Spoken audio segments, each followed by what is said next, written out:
Assalamualaikum warahmatullahi wabarakatuh. Perkenalkan, nama saya Muhammad Yusuf dari Sains Informasi Geografi A. Di sini saya akan mencoba menjelaskan mengenai struktur lapisan bumi dan tenaga penyusun geomorfik bumi. Struktur internal bumi. Secara umum, struktur internal bumi ini terbagi menjadi dua, yaitu secara fisik dan secara kimia. Secara fisik terbagi menjadi litosfer, astenosfer, mesosfer, dan barisfer. Sedangkan secara kimia terbagi menjadi kerak, mantel, inti luar, dan inti dalam. Para ilmuwan dapat mengetahui struktur internal bumi dengan memanfaatkan pendekatan geofisika, dengan memanfaatkan perambatan dari gelombang gempa bumi. Dari perbedaan perambatan gelombang tersebut, ilmuwan menyimpulkan bahwa bumi terdiri atas lapisan-lapisan. Yang selanjutnya, saya akan mencoba menjelaskan mengenai struktur internal bumi yang berfokus pada sifat kimianya. Yang pertama adalah kerak. Kerak merupakan bagian terluar dari bumi, yang mana kerak ini dibedakan menjadi dua, yaitu kerak benua dan kerak samudera.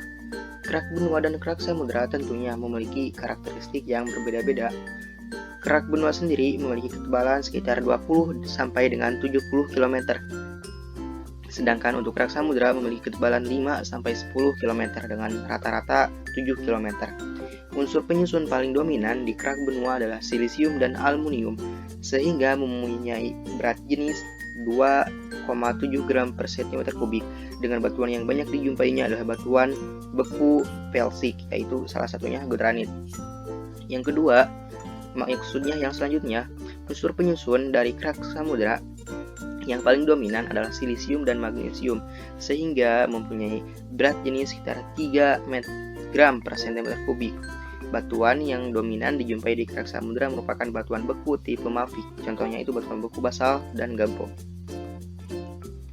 Yang selanjutnya adalah zona mongrofik. Zona mongrofik ini merupakan zona transisi antara kerak dan mantel bumi.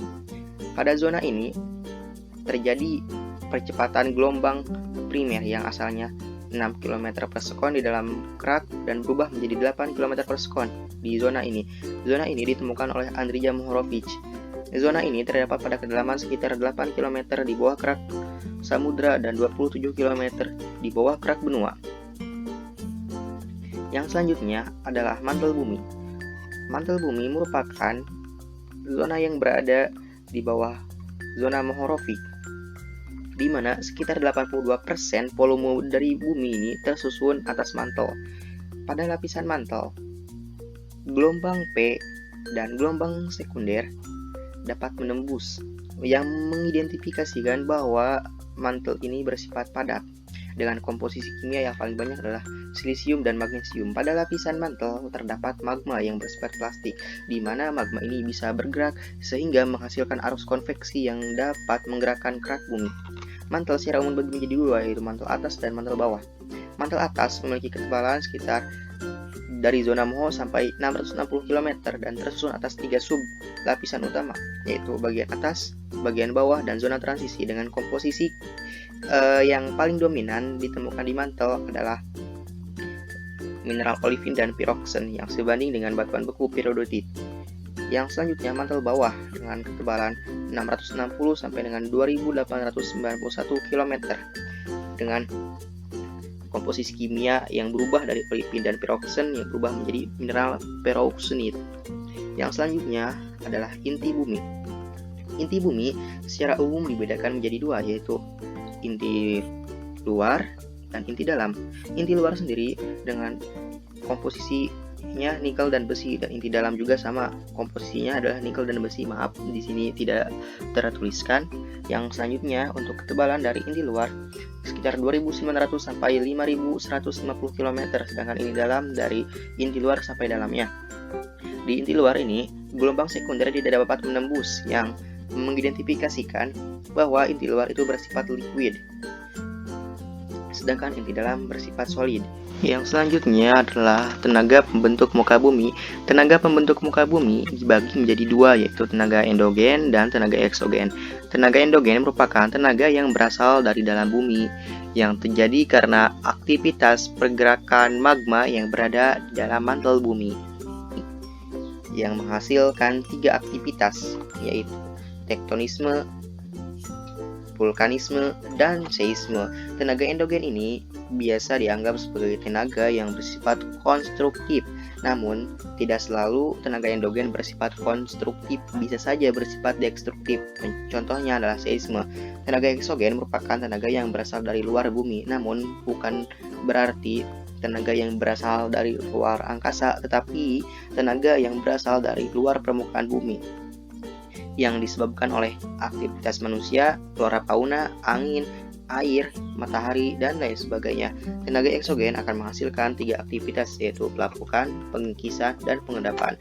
Tenaga eksogen seringkali dianggap merupakan tenaga yang bersifat destruktif, tetapi tidak selalu tenaga eksogen bersifat destruktif, bisa saja bersifat konstruktif. Contohnya adalah pengendapan.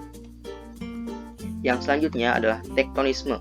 Tektonisme adalah peristiwa yang menyebabkan perubahan bentuk kulit bumi, di mana tektonisme ini dibagi menjadi 2, yaitu gerak epirogenesa dan gerak orogenesa.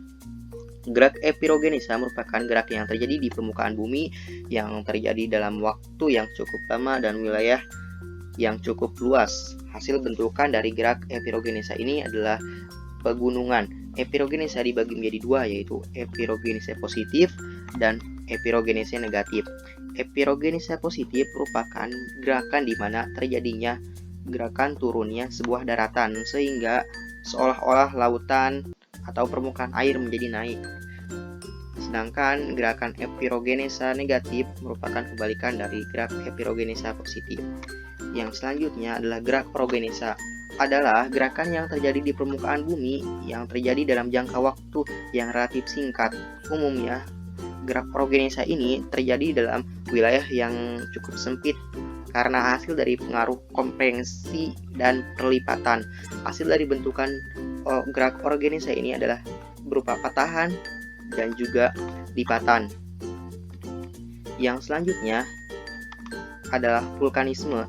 Vulkanisme merupakan peristiwa yang berhubungan dengan gunung berapi, yakni berupa naiknya magma dari dalam perut bumi. Yang selanjutnya adalah seisme. Seisme ini identik dengan gempa bumi, merupakan getaran permukaan bumi yang disebabkan oleh kekuatan dari dalam bumi dan merambat sampai ke permukaan bumi. Menurut sebabnya, terjadinya gempa bumi ini dikelompokkan menjadi 3, yaitu gempa karena guguran, gempa vulkanis, dan juga gempa tektonik. Yang selanjutnya adalah tenaga eksogen.